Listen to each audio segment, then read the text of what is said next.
Hi there, Nick Dutch back on the camera again one more time. Hi there, how the heck's it going?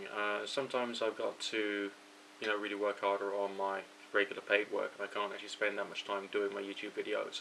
And now is one of those times, so I'm hoping I can quickly shoot this video off whilst I'm waiting for the next call to come in and just see if I can get it synchronized and working okay. Fingers crossed.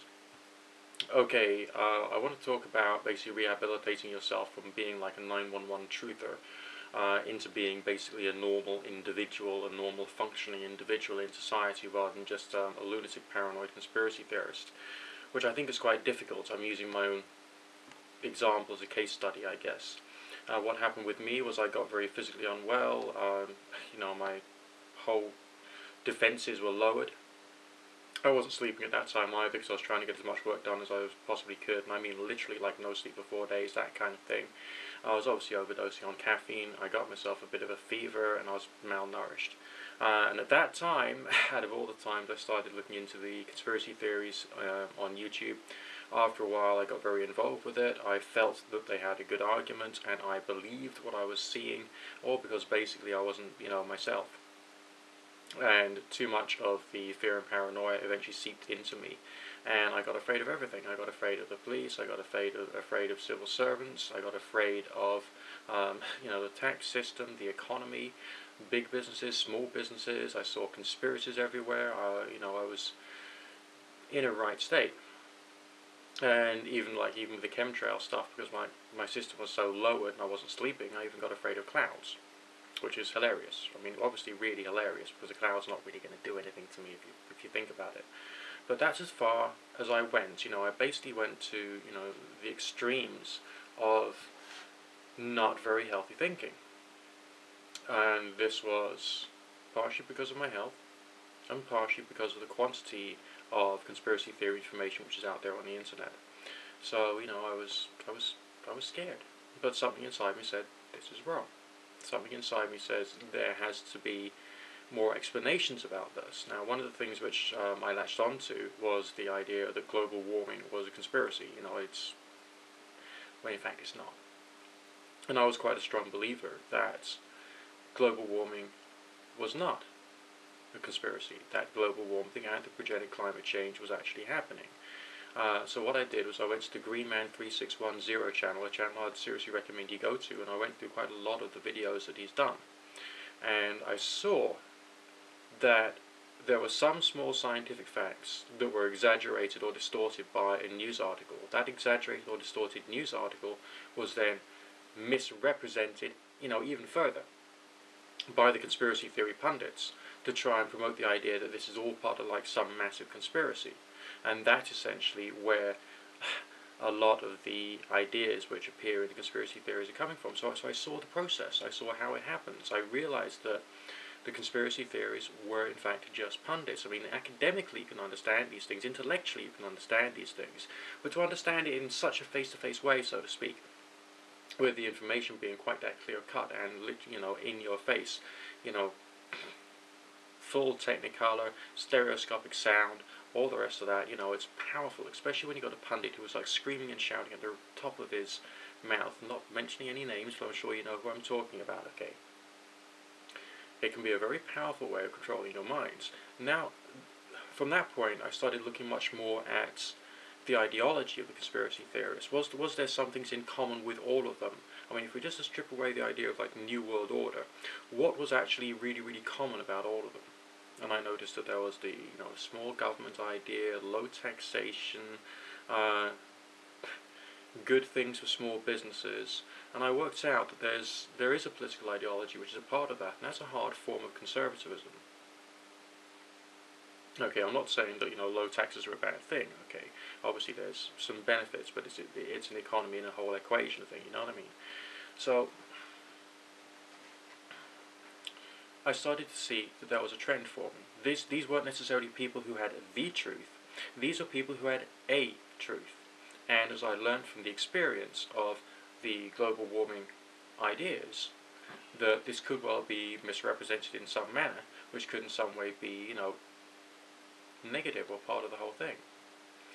I learned much more about what the role of a pundit really is, which is just basically to scream and shout at the top of their lungs about, this, that and the other, to try and aggressively sell an idea, not necessarily with the facts, but essentially just to sell the idea.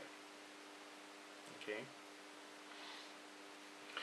I also started learning much more about logical fallacies. These are again things which you can learn quite academically when you're in school or when you're in college, which I did. Okay.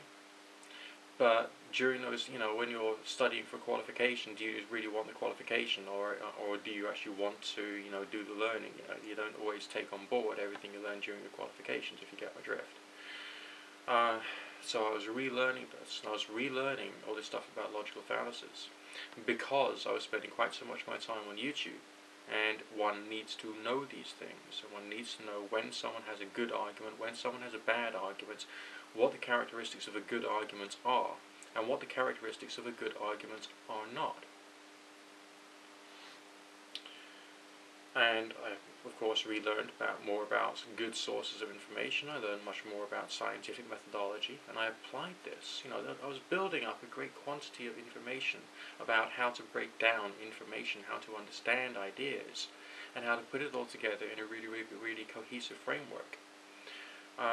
And from this point, I was able to look back at the conspiracy theory information and see it with real clarity. I mean, I'm sure you've seen certain alleged documentaries that would have snippets of the Council of Foreign Relations videos in it. Well, I actually went back to the original Council of Foreign Relations videos, and I realized that there was some cherry picking going on. And cherry picking is, of course, another logical fallacy, which I'm sure you're aware of. There was great misrepresentations, there was great straw man arguments going on within the promotions of the conspiracy theorists. Alright? I saw that they were, in fact, logically flawed. I saw that they were coming out with things that were factually inaccurate.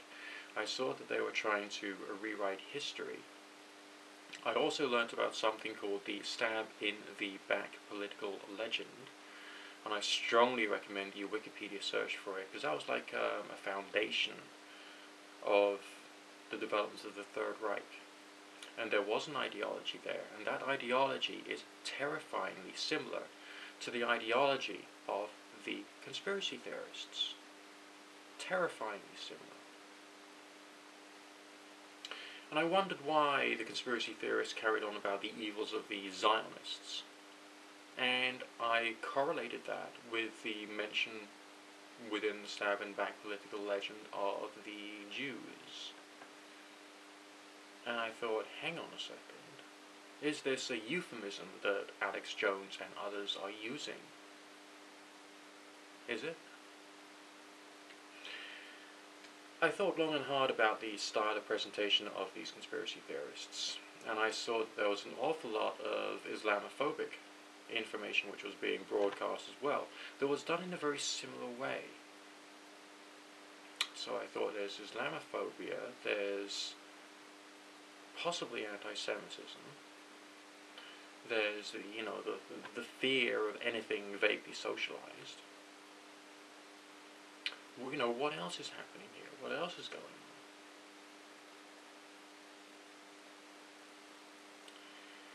on? I started to see the conspiracy theorists as being not the bastions of good, not the protectors of civilized Western values or modern day values, or to protect the number of people on the face of the planet, but as people who are deliberately trying to get people addicted to paranoia and fear. I mean, when you're in a state of fear, I would assume that certain chemicals would be released in the brain, like opium or opiates, or too much adrenaline. All these things can get a bit addictive, as well as the psychological high of thinking that you're doing something that's right and holy and brilliant. And just because you're sitting on your arse and being terrified by a few pundits on YouTube. I mean, seriously, if you don't know what the word pundit really means, look it up. Alright, it's quite interesting. Now, as far as all the rest of the fear and the paranoia, that went with time, slowly but surely. I carried on searching on YouTube for the debunkings of things like zeitgeist, loose change, And these debunkings were actually really rather interesting, and it showed that there was a lot of false information coming out of the conspiracy theorists, which have been thoroughly debunked. So search for these debunkings, okay? Look out for them. They're out there. And they're very, very good. And if it just gives you a drop of self-doubt and self-criticism, that's a good thing. I mean, the rest of the fear of like symbols and corporate logos, because even that was part of it, that will go with time as well. And then you'll be able to think for yourself and not have some kind of aggressive person screaming at you to make you obey, because that's all it was about anyway. Taking away your free will, your free choice, and turning you into a slave, basically. An ideological puppet for a batshit crazy, fundamentalist, extremist, conservative set of values. You want to be a part of that? I most certainly don't. God bless.